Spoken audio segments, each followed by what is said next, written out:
So this is going to be a very brief tutorial on searching PubMed and doing a MeSH search within PubMed. So to begin with, let's go to the database tab, click on P for PubMed, and always make sure you access PubMed through the library's website so that you can then find all of our full text articles. So to do a MeSH search, you would click on the MeSH database.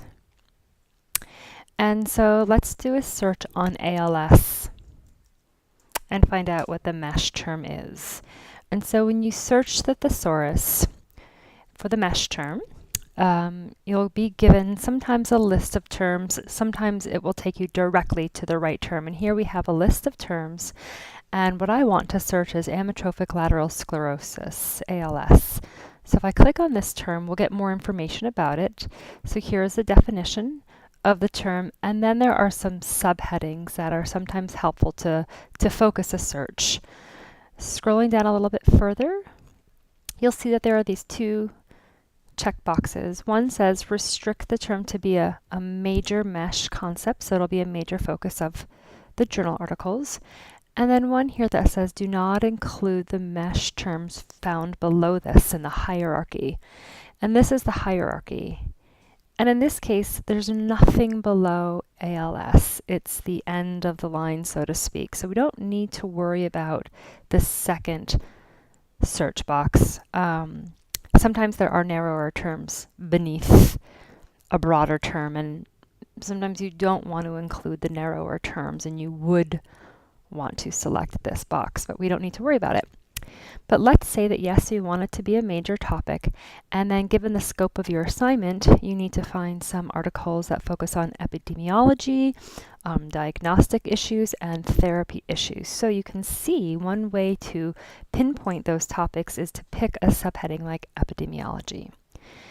And so we add our MeSH term to the search builder, and we can just search PubMed like this, and you can see that there's an MAJR, which means it's a major topic.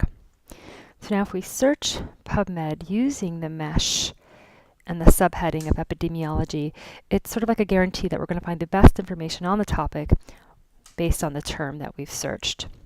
And there are 784. We could then add an and to connect another topic such as speech. So let's see if there are any articles where speech is part of the article. And so there are 4 results, which is quite small. So we may then want to broaden this a bit and say maybe speech or language as a keyword to add to our MeSH search. And I'm putting it in parentheses so that it knows it's one concept. So for speech or language, we went from 4 to 6. If we look at the first article here, we can see that right inside the abstract, it talks about speech and swallowing. So this might be an interesting article to look at in regards to that.